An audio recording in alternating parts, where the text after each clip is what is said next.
All right, welcome back, everyone. This is Treks to Nowhere. It's a very exciting episode because today we are going to be reading directly from the new book. That's right, the book is finished. It's not quite published yet, but it is done. This is the proof. We're ready to go. And so we are going to be looking at chapter 15 today, specifically dealing with my trek up to Isle Royale National Park and a diminutive parcel of land known unofficially as Jesus Rock. So let's get into it. This is Treks to Nowhere.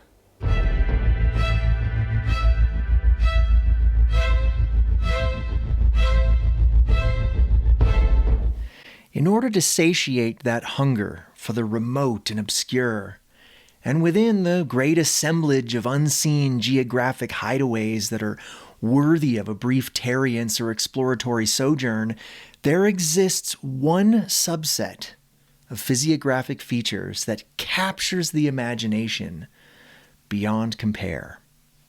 Islands. Islands, by virtue of their very existence, instill a sense of geographical wonderment, and that they represent both literally and figuratively a profound sense of isolation and remoteness that is simply unmatched. Now, as humans, we are especially drawn to those islands that are sort of the most remote or the most difficult to reach, those that stand out in some other way spatially, maybe because of their relative size, shape, or location, are also oddly alluring.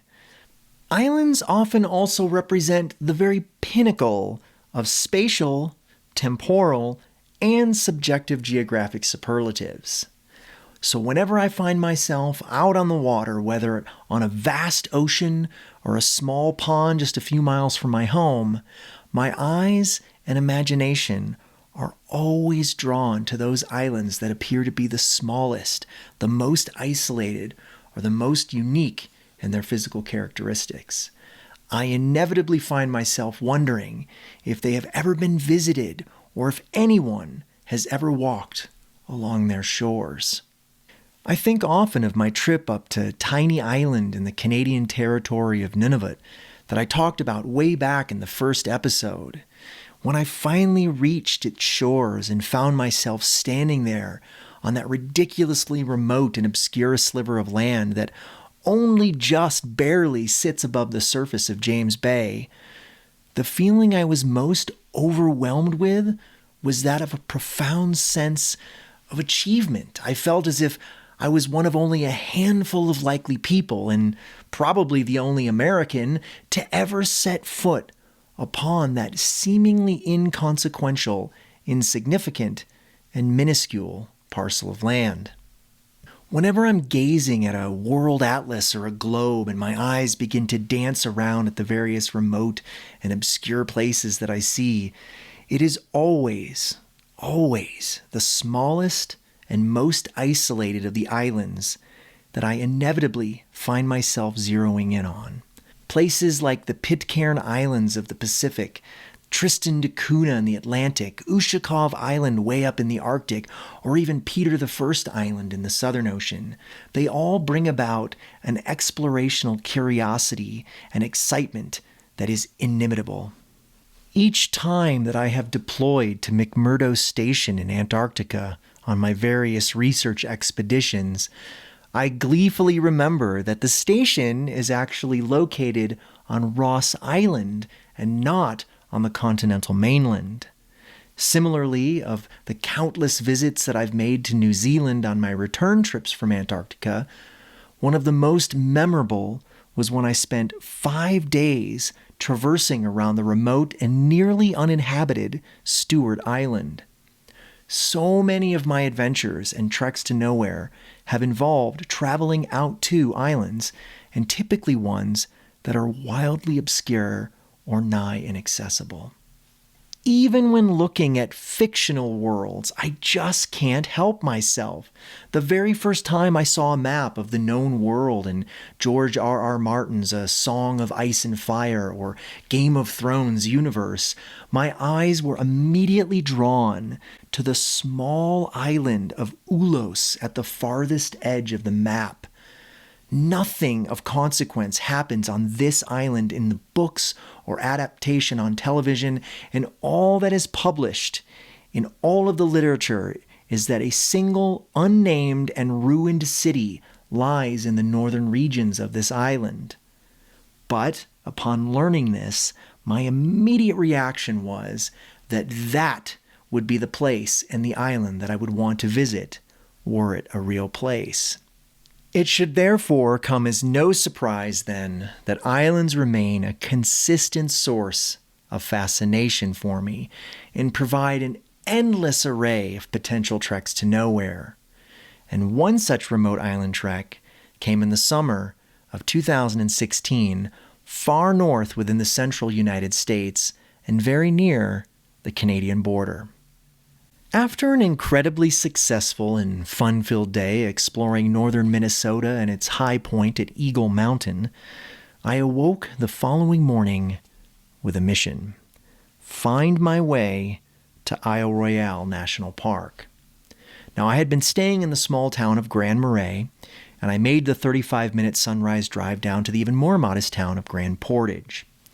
Not long after, I found my way down to the boat dock for the Sea Hunter Island ferry, and after a quick phone transaction, I managed to secure myself a pedestrian-only spot on the ferry for a 6-hour visit to the island. Perfect, I thought. This would give me just enough time to satisfy my curiosity for this remote park, and perhaps even allow me the opportunity to track down one of its most well-known inhabitants. Moose are apparently quite abundant on the island. While waiting to board the ferry, I came to discover through some friendly banter with my future shipmates that Isle Royale National Park is actually the least visited national park in the entire lower 48. The only national parks in the entire U.S. system that see fewer visitors are the Gates of the Arctic National Park in Alaska and the National Park on American Samoa. The ferry ride over to the island could only be described as eerily spooky. The fog was thick enough to cut, making it impossible to see more than 20 feet off the bow. It felt as though we were traversing into some sort of unnatural and unsettling mist. I was convinced that at some point it was only a matter of time before some otherworldly Lovecraftian creature would appear to pull us all down into the depths of Lake Superior. But eventually, we made it to the island, and as we approached the small village of Windigo, our captain took us on a short detour over the sunken remains of the SS America. This ship was a passenger and cargo vessel that was active around the turn of the 20th century. And then in 1928, it hit a small reef as it was leaving the harbor, ran aground, and ultimately sank. It was subsequently deemed not economically salvageable soon thereafter, and thus has remained in place, untouched and unthreatened for the past 90-plus years. Today, that wreck still sits at the bottom of the harbor, with the bow clearly visible just below the surface. Now, we arrived at the Windigo Visitors Center, received a brief orientation, and then were set free to reconnoiter on foot.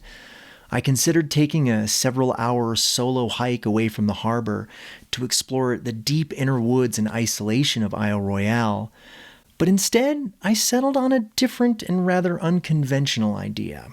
I decided to rent a canoe and paddle my way out to the small island located in the harbor, known as Beaver Island. You see, when scrutinizing the area map in the Visitors Center, I had noticed that there was an established lakeside camp on the island, and it seemed like it would be a rather unique and memorable place to investigate. I also hadn't floated a canoe since my freshman year in college, and was eager to rediscover my boating aptitude, or lack thereof. I made my way out to the island, fortunately without any incidents or capsize events, And after tying up at the dock, I spent some considerable time just walking around and taking in the quiet surroundings. It occurred to me almost immediately that I was likely the only soul on the island, and that realization filled me with a very surreal and rather satisfying sense of solitude. I genuinely felt like I was experiencing one of the most isolated places I had ever visited. It was quite a profound feeling, and one that is really difficult to convey with words.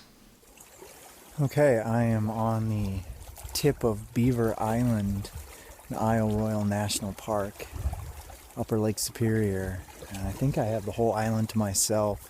Rented a canoe from the Wendigo Visitor Center and just canoed out here. And it's actually a kind of a spooky morning. It's real misty and foggy, and the boat ride over was just into the mist. It was like Stephen King or something.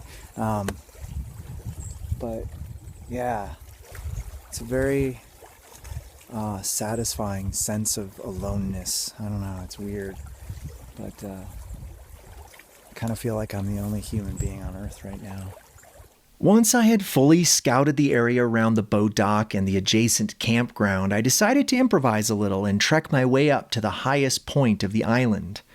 Topographically, there was a distinct high point on Beaver Island, so it gave me a tangible destination and objective. But as expected, the hike was brief, and once on the summit, I savored it only for a few moments before heading back down to the canoe. All right, I just hiked up, bushwhacked up to the top of Beaver Island, Isle Royale National Park. I'm at the very top. It's pretty cool up here. Not a soul around, not even any bugs, which is surprising for July. All right, I guess I gotta head back down to my canoe now. Now, as I neared the dock, I checked my watch and realized that I still had 45 minutes left on the canoe rental. And so I pondered for a bit about where else I might venture with the canoe or what else I might try to experience within the harbor. I glanced quickly at the map on my phone of the area and noticed something that piqued my curiosity. Just off the western tip of Beaver Island, my eyes were drawn to what appeared to be the smallest of skerries, only barely breaking up through the surface of the water.